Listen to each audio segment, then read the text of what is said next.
Buen día. Este trabajo ha sido elaborado en conjunto con Benito Rodríguez Camejo, estudiante de la maestría en cómputo estadístico de CIMAT, sede Monterrey.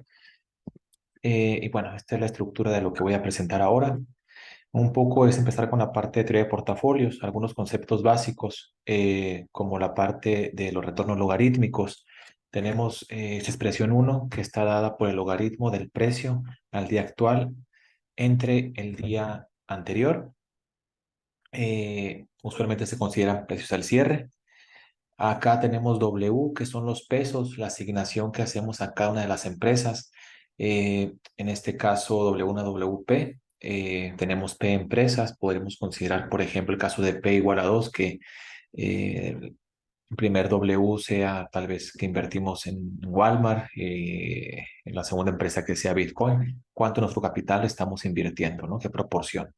Acá tenemos G, que es valor esperado de W transpuesta por los retornos y que nos da la ganancia esperada de nuestro portafolio. También tenemos el retorno, perdón, el riesgo que se mide como la varianza de esa expresión, W transpuesta por R, y viene dada por esa expresión que está acá, W transpuesta, sigma y W. Esta sigma es la matriz de covarianza de los retornos, usualmente estandarizados. Y bueno, con estos elementos básicos podemos aplicar la teoría de portafolios clásica de Markowitz. Él propone resolver el siguiente problema de programación cuadrática, este que está acá. Busca minimizar el riesgo dado un nivel de ganancia. ¿Ok? Este problema se puede resolver introduciendo el multiplicador de Lagrange y si no hay más restricciones es analíticamente soluble, dada por esa expresión que está aquí, la 6. La W óptima viene dada por esa expresión que depende de la matriz de covarianza, la ganancia esperada y una G dada. Entonces tenemos el riesgo mínimo asociado a una solución óptima. En dado caso que conociéramos esta matriz de covarianza, pues podemos calcular el riesgo verdadero, el riesgo óptimo. Sin embargo, en la práctica no lo conocemos, pero tenemos un estimador, un proxy, que sería el riesgo dentro de muestra, usando la matriz de covarianza EIN, que es la matriz de covarianza dado los datos históricos. Y el riesgo fuera de muestra, que se calcula de manera similar, simplemente a diferencia de la ecuación 8, aquí tenemos la matriz de covarianza fuera de muestra. Entonces, una forma de ver cómo se comporta este riesgo dentro y fuera de muestra, dada la relación entre el número de variables y el número de observaciones, pues está dada por esta gráfica. En esta gráfica tenemos lo que se conoce como la frontera eficiente y aquí tenemos esta G ganancia esperada y acá en el X, el R cuadrada es el riesgo. Entonces, lo que nos dice que dado un nivel de riesgo, es nuestra ganancia esperada, ¿no? Entonces, en un caso que conocemos, en un caso, un modelo, un experimento controlado, podemos saber el riesgo del modelo, en este caso la línea negra que está acá, ¿no? Y tenemos, dependiendo del número de observaciones y de observaciones dado por N y el número de empresas o variables dado por P, pues podemos conocer, ¿no? Cuánto tanto se aleja el riesgo dentro y fuera de muestra. En principio, el riesgo, eh, el riesgo dentro de muestra es muy optimista. Para un nivel, por ejemplo, la línea roja que está acá, para un nivel de riesgo, digamos, de 0,5, tenemos una ganancia esperada muy, muy grande. Sin embargo, el riesgo fuera de muestra realizado, nos damos cuenta que al final de cuentas nuestra ganancia no fue tan alta. Aquí la diferencia entre estas líneas, entre la roja, la azul y la verde, es de que cambiamos el valor de esta razón entre P y N. Cuando tenemos muchas observaciones respecto al número de variables, esta Q es muy bajita, es la razón P entre N. Y en ese caso podemos estimar muy bien esta frontera eficiente. Eso se complica cuando el número de observaciones no es tan grande con respecto al número de variables. Y lo que sucede es que tenemos la línea acá como esta que está acá, la roja, donde nuestro Q es 0,75. Entonces el problema es justamente estimar, eh, tratar de reducir este gap entre las fronteras. Cuando tenemos esa condición que también se conoce como alta dimensionalidad. Por otro lado, también tenemos lo que se conoce como la maldición de Markowitz, en donde esta matriz de correlación, bueno, la matriz de correlación aquí C está relacionada con la matriz de covarianza a través de esta expresión, donde D es una matriz de diagonal, donde tiene las covarianzas.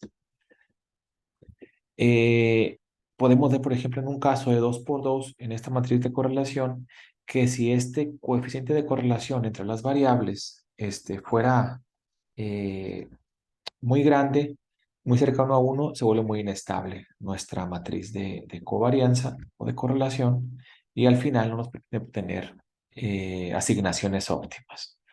Bueno, esto lo podemos ver simplemente al diagonalizar la matriz. Esta C por esta ecuación de valores y vectores propios. Uno lo puede resolver, es una matriz en el caso simple de 2 por 2.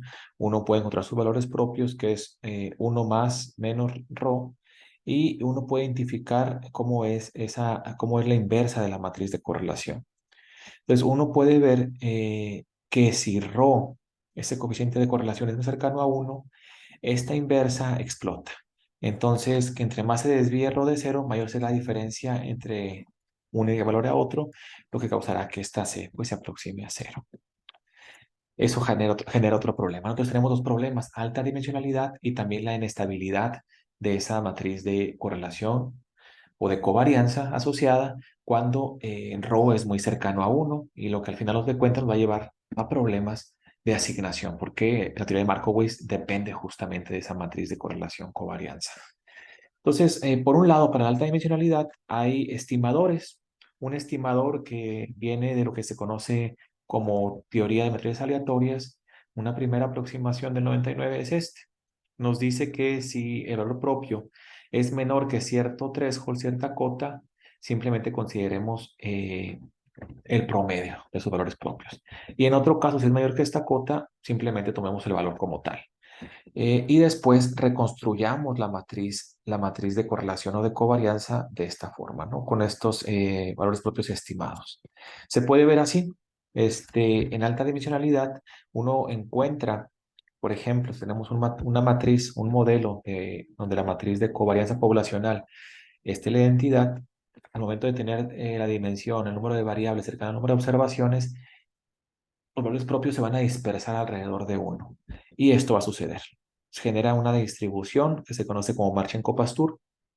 Y en el caso de datos reales, uno espera encontrar algunas señales fuera de esta cota. Esta cota es la que se marca acá en la ecuación 20. Entonces, lo que dice este estimador es que simplemente reconstruyamos nuestra matriz de correlación o de covarianza con estos valores propios. ¿Ok? Otro estimador es de la contracción lineal. Lo que nos dice es que tenemos nuestra matriz identidad, nuestra matriz empírica y que encontremos un alfa tal que nos lleve a esta combinación lineal convexa, ¿no? Y ese alfa hay una forma de encontrarlo, lo han encontrado ya por ahí en el artículo de Levengold en 2004 y ese sería el óptimo. Bueno, tenemos dos estimadores. Ahora tenemos el algoritmo NCO modificado, que se conoce como Nested Cluster Optimization, y esta parte es para lidiar con lo que se conoce como maldición de Markowitz, ¿no? La parte de la inestabilidad de la matriz de correlación o de covarianza, dada la alta correlación. Entonces, lo primero que hacemos es nuestra matriz estimada, nuestra matriz de correlación estimada, la transformamos en una matriz de disimilaridad o de distancias. De esta manera es una opción. Luego, con eso construimos un grafo y ese grafo puede ser después caracterizado, simplificado como a través del árbol de expansión mínimo, ¿no? Que esto nos dice que va a minimizar la suma de los pesos de los aristas. Entonces, esto se simplifica como esta nueva red y esta red se puede caracterizar por el laplaciano, donde viene la información de los grados, de las conexiones de este árbol reducido y con esta matriz laplaciana vamos a clusterizar, vamos a aplicar un método de clusterización para encontrar subgrupos. Y bueno, aquí simplemente lo que estoy mostrando es cómo encontrar el óptimo de grupos. Esa matriz L laplaciano lo diagonalizamos, encontramos valores propios, vectores propios y simplemente cuando hay un salto muy alto, este va a decir que que encontramos el número óptimo de grupos, ¿no? En este caso, esos cuatro en este ejemplo, en este ilustrativo, y con esos cuatro valores propios, con ese k igual a 4, aplicamos eh, un, eh, un método para clusterizar, ¿no? En este caso, k-means, donde básicamente pues es tratar de encontrar grupos, ¿no? En este caso, si encontramos cuatro, pues aplicamos k-means con un k de igual a 4. Bueno, eso lo hacemos con nuestros datos para las matrices. Y aquí un ejemplo que hemos clusterizado, hemos reordenado y pasado de la matriz de la izquierda a la derecha, donde tenemos simplemente dos grupos. Finalmente, ya con nuestra matriz ya clusterizada, reordenada, nos sirve como input para encontrar justamente los pesos que son intracluster y los intercluster. Y al final de cuentas, tratamos de reducir la complejidad de la matriz y buscar diagonalizar esa matriz grande. En este caso, como encontramos dos grupos nada más, en el ejemplo ilustrativo, pues se va a ver así, una matriz cuasi diagonal.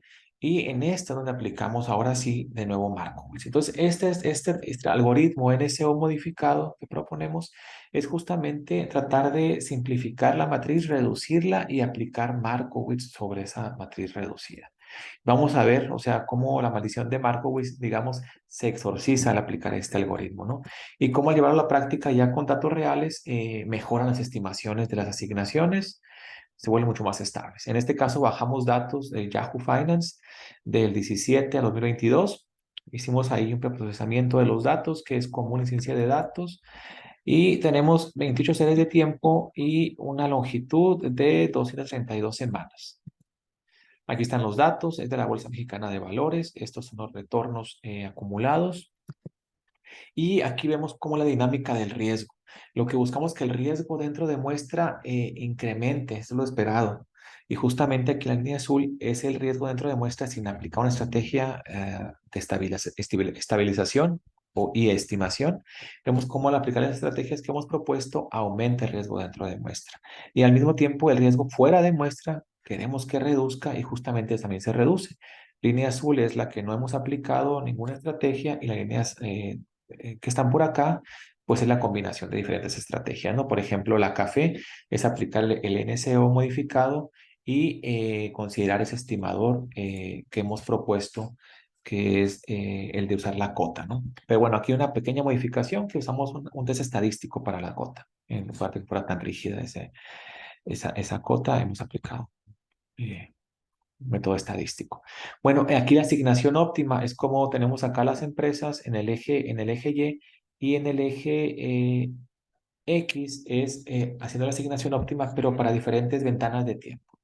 Entonces, la intención es ver cómo se van comportando las asignaciones. Cuando es positivo, las asignaciones son azules, negativos son rojas.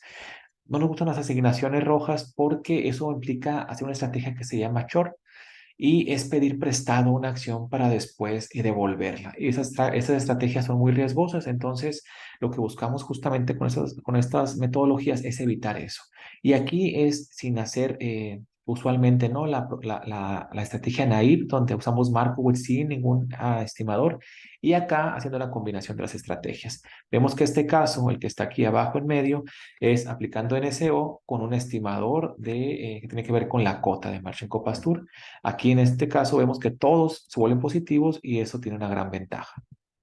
Y ya en cuestiones de métricas vemos que pues mejoran bastante.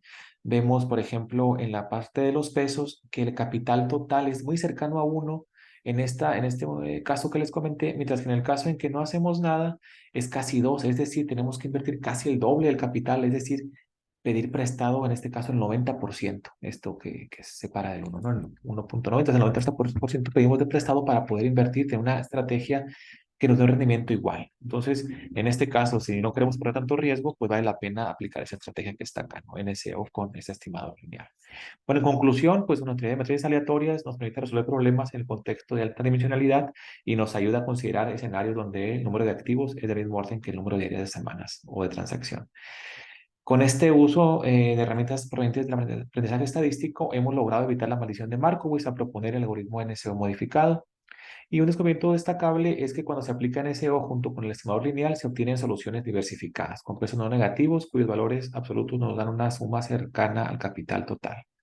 Y bueno, aquí les dejo algunas referencias y cualquier comentario, duda, estoy atento.